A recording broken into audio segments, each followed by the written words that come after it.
شوافی حضرات کے ذمہ دار سیکرٹری صدر، عمائدین شہر اور عزیز بچوں اور میری ماں بہنوں، دعا فرمائیں کہ اللہ تبارک و تعالیٰ مجھے کچھ حق بات کہنے کی توفیق نصیب فرمائے۔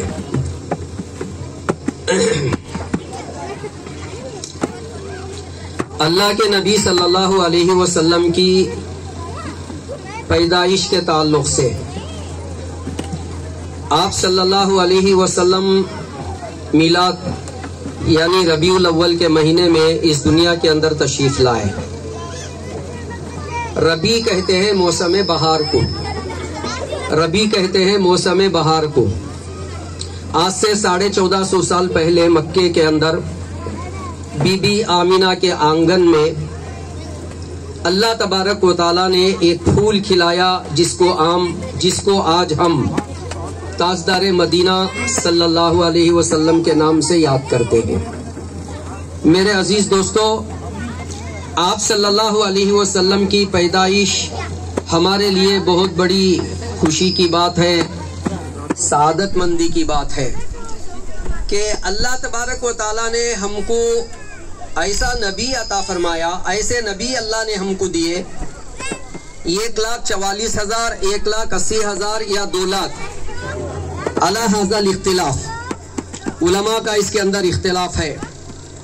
ان انبیاء علیہم السلام میں سے اللہ تبارک و تعالیٰ نے ہمیں ایسا نبی دیا جو کسی امت کو بھی اللہ تبارک و تعالیٰ نے ایسا نبی نہیں دیا۔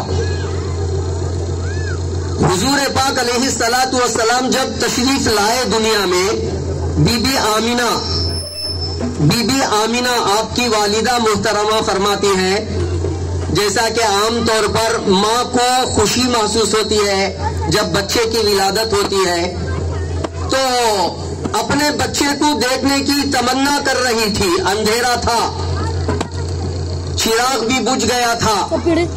فرماتے ہیں جیسے ہی اللہ کے نبی صلی اللہ علیہ وسلم دنیا میں تشریف لائے تو بی بی آمینہ کا وہ کمرہ، وہ روم اور وہ گھر روشن سے منور ہو گیا، روشنی سے ایسا روشن ہوا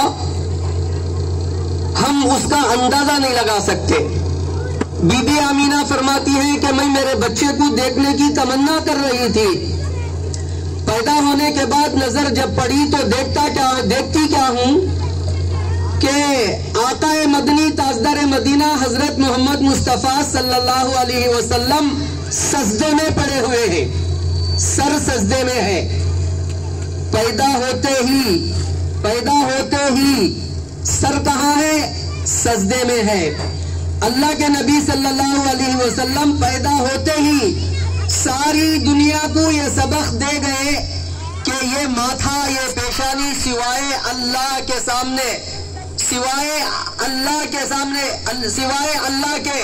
اور کسی کے سامنے جھک نہیں سکتی۔ یہ پیشانی جھکے گی تو اللہ کے سامنے جھکے گی اور کسی کے سامنے نہیں جھکے گی۔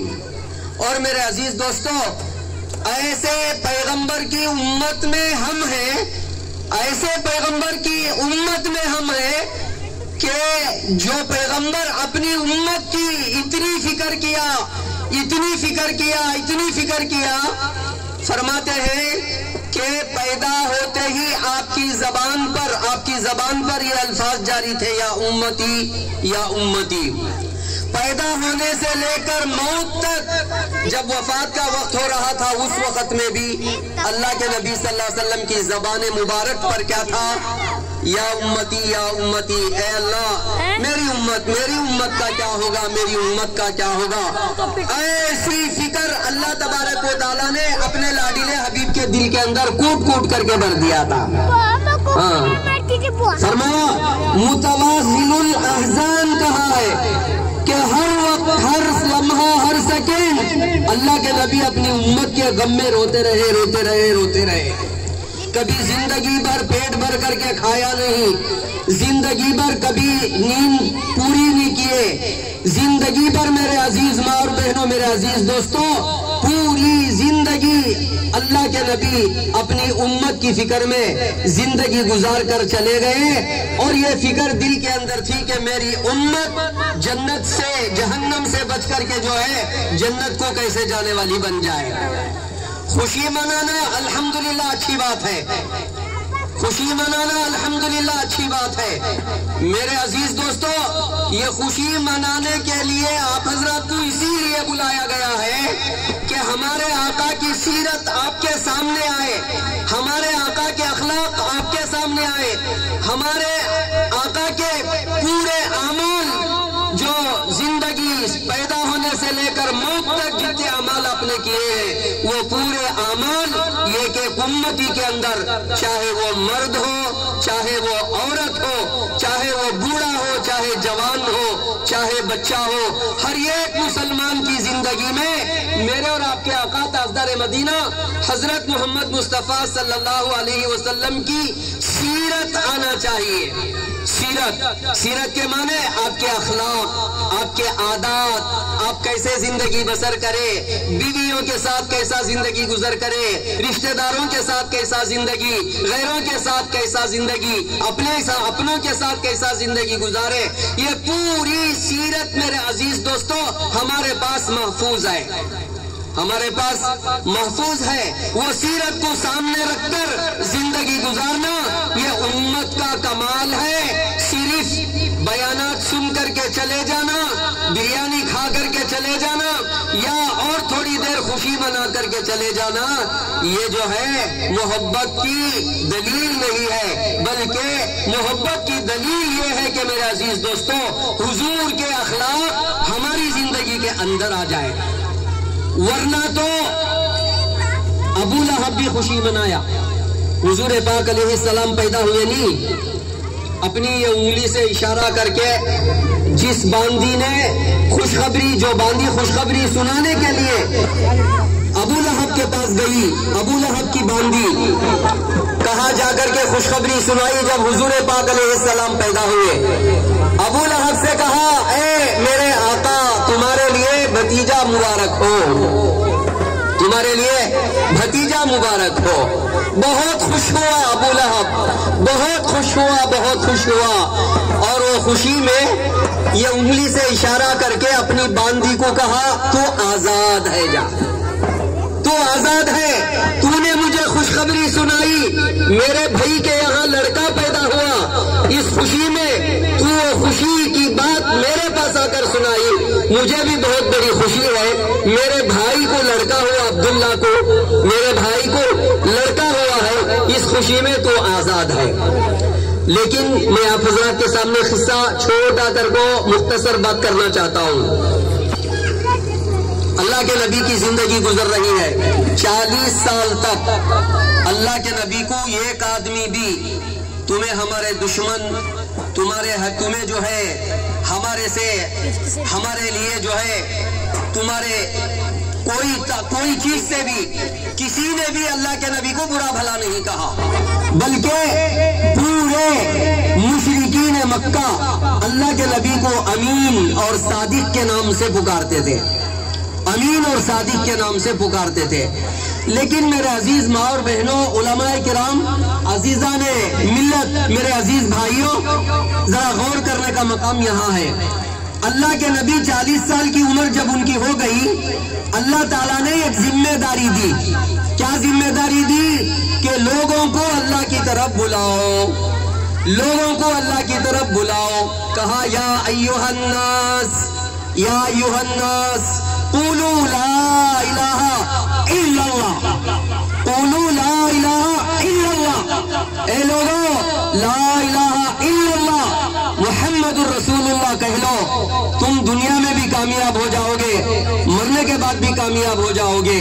میرے عزیز ماں اور بہنوں، لوگوں کو جب اللہ کا تعارف کرایا، اپنے نبی اور رسول ہونے کا تعارف کرایا، لوگوں کو اللہ کی طرف بلایا، لوگوں کو دین کی طرف بلایا، لوگوں کو اسلام کی طرف بلایا، لوگوں کو کلمہ طیبہ کی طرف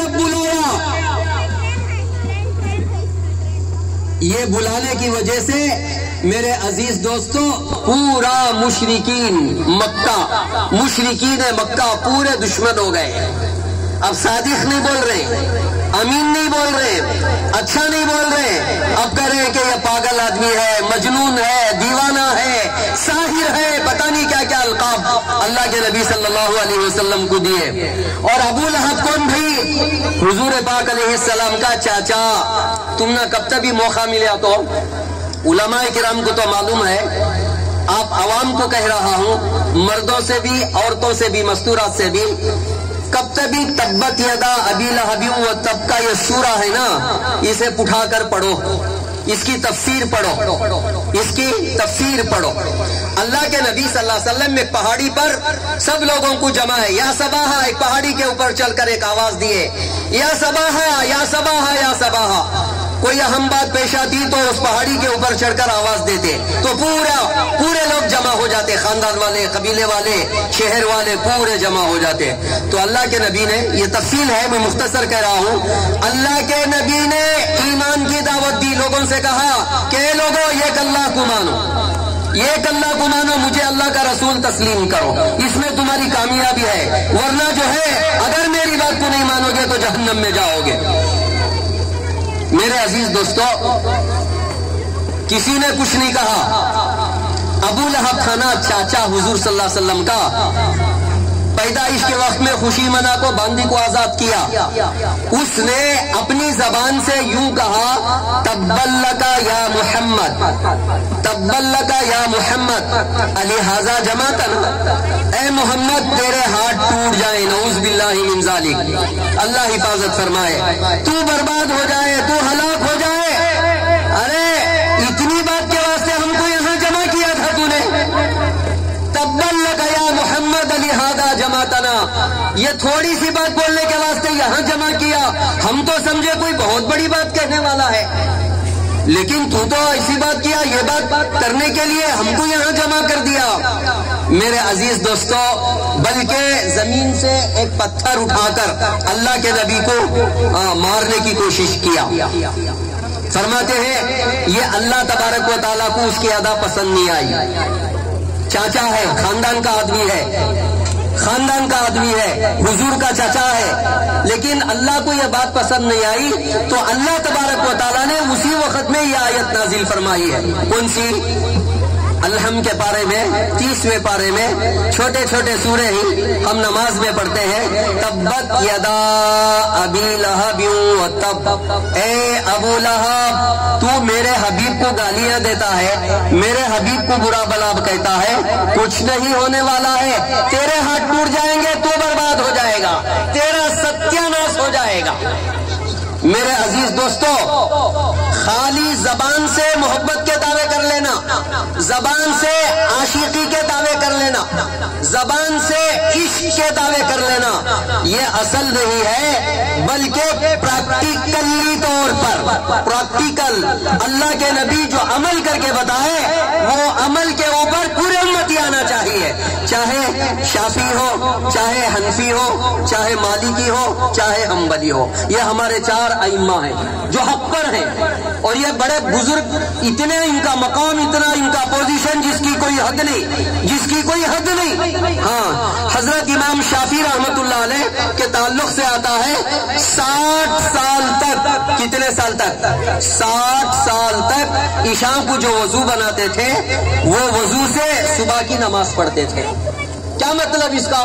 اس کا مطلب یہ ہے کہ رات بھر سوئے نہیں، رات بھر عبادت میں گزارتے رہے. عبادت میں جب آدمی گزارتا ہے تو وضو باقی ہوتا ہے، تو اسی وضو سے صبح کی نماز، فجر کی نماز پڑھتے تھے. حضرت امام ابو حنیفہ کے تعلق سے 40 سال کا معاملہ آتا ہے، 40 سال عشاء کے وضو سے صبح کی نماز پڑھی ہے. حنبلی، مالکی، یہ بڑے بزرگوں میں سے، بڑے اولیاء اللہ میں سے شمار ہیں. ہمارے اسلام کے اندر، ہمارے دین کے اندر یہ 4 ائمہ حق پر ہیں، 4 ائمہ حق پر ہیں. شافی کے پیچھے حنفی کی نماز ہوگی، حنفی کے پیچھے شافی کی نماز ہوگی. مالکی حنبلی تھوڑا تھوڑا اختلاف ہے، اختلاف تو زمانے سے ہے، لیکن میرے عزیز دوستو یہ چار ائمہ حق پر ہیں۔ تو ابو لہب حضور پاک علیہ الصلوۃ والسلام کو تکلیف دینے کی باتیں جو کہہ رہا تھا، اللہ تبارک و تعالیٰ نے یہ سورت نازل فرمائی، تو میرے حبیب کو گالیاں دیتا ہے، میرے لاڈلے کو گالیاں دیتا ہے، اس کا کچھ بھی بگڑنے والا نہیں ہے، بلکہ تیرا ناس ہوگا، تو برباد ہوگا، تیری بیوی برباد ہوگی، تیرا خاندان برباد ہوگا، اور تو جو ہے دنیا کے اندر دیکھ لے گا اپنی آنکھوں سے کہ اللہ تبارک و تعالیٰ تجھے کیسے ذلیل کرے گا۔ روایتوں میں یہ سورت کی تفسیر میں لکھا ہے، لاسٹ مومنٹ میں ابو لہب کو ایک بیماری کی گھاٹی، جسے پلیگ کہتے ہیں، تعاون کی ایک بیماری ہے، جسم کے اندر ایک پلیگ کی گھاٹی نکلی۔ گھر والے جیسا آج غیر قوم کے اندر روح نکلنے کا وقت جب قریب آتا ہے تو غیر قوم کیا کرتے ہیں، گھر سے باہر اٹھا کر چبوترے پر ڈال دیتے ہیں، ایسا ابو لہب کے گھر والوں نے چبوترے پر ڈال دیا، اور اسی حالت میں اس کا انتقال ہو گیا۔ اور انتقال ہو جانے کے بعد میرے عزیز دوستو، کولی والوں کو بلا کر، مزدور والوں کو بلا کر ایک بڑا کھڈا کھود کر کے جو ہے بڑے بڑے لکڑیاں لے کر کے جو ہے اسے لکڑیوں کے ذریعے سے اٹھا کر لے کر کے گئے، جنازہ بھی نہیں، کچھ بھی نہیں، بلکہ ایک لکڑی سے ہانکتے ہیں، جیسا ہانکتے ہیں ایسا اٹھا کر کے لے گئے، اس کھڈے میں ڈال کر پہلے بڑے بڑے پتھر اس کی قبر کے اندر ڈالے، اس کے بعد مٹی سے مدفون کر دیا۔ پیدائش کے ٹائم پر خوشی منایا، اللہ کے نبی کی بات کو ماننے کا وقت جب آیا تو مخالفت کیا، اللہ کے نبی کی بات کو نہیں مانا، تو اللہ تبارک و تعالیٰ نے دنیا کے اندر اس کی بیوی بھی کانٹے بچھاتی تھی راستے میں اللہ کے نبی کے، اللہ کیسی موت دیا، حمالۃ الحطب فی جیدہا حبل من مسد، جنگل سے کانٹے دار ٹہنیاں کاٹ کو بڑا بنڈا بنا لے کو سر کے اوپر رکھ لے کو آتی تھی، سر کے اوپر، جیسا ہمارے یہاں جنگل سے بہت سارے لوگ لکڑیاں کاٹ کر کے لاتے ہیں، کانٹے دار ٹہنیاں، بڑا گھٹا تھا سر کے اوپر، چلتے ہوئے ٹھوکر لگی اور جو ہے وہ بنڈا پیچھے کو گرا، رسی سے جو ہے باندھی ہوئی تھی تو پھانسی پڑ گئی، پھانسی پڑ کر اسی میں بھی اس کا بھی انتقال ہو گیا۔ اللہ تبارک و تعالیٰ نے دنیا کے اندر ذلیل کر کے بتایا ہے۔ تو میرے عزیز بھائیوں، عزیز ماں اور بہنوں، میں یہ کہنا چاہتا ہوں کہ سیرت کا جلسہ کر کے، بیانات کر کے، بریانی کھا کر کے جو ہے خوشی منا کر چلے جانا یہ اصل خوشی نہیں، بلکہ اپنی زندگی کو ہمارے آقا تاجدار مدینہ حضرت محمد مصطفیٰ صلی اللہ علیہ وسلم جو زندگی کا طریقہ ہم نہ بتا کر گئے ہی اس کے اوپر آؤ، یہ اصل سیرت کا مقصد ہے۔ میلاد کا مقصد یہ ہے میرے عزیز دوستو، جب اس کے اوپر ہم نہیں آئیں گے تو یہ اللہ کے پاس پکڑ کا بھی سبب بنے گا۔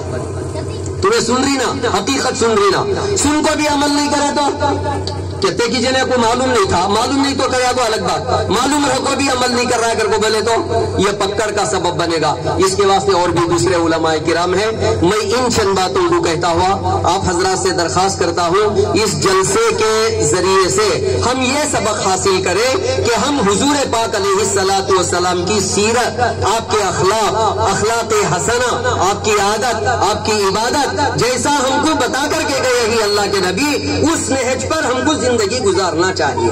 اللہ تبارک و تعالیٰ سے دعا ہے کہ اللہ تعالیٰ مجھے اور آپ کو کہنے سننے سے زیادہ عمل کرنے کی توفیق نصیب فرمائے۔ ان چند باتوں کو کہتے ہوئے اپنی بات کو ختم کرتا ہوں۔ وآخر دعوانا ان الحمد للہ رب العالمین۔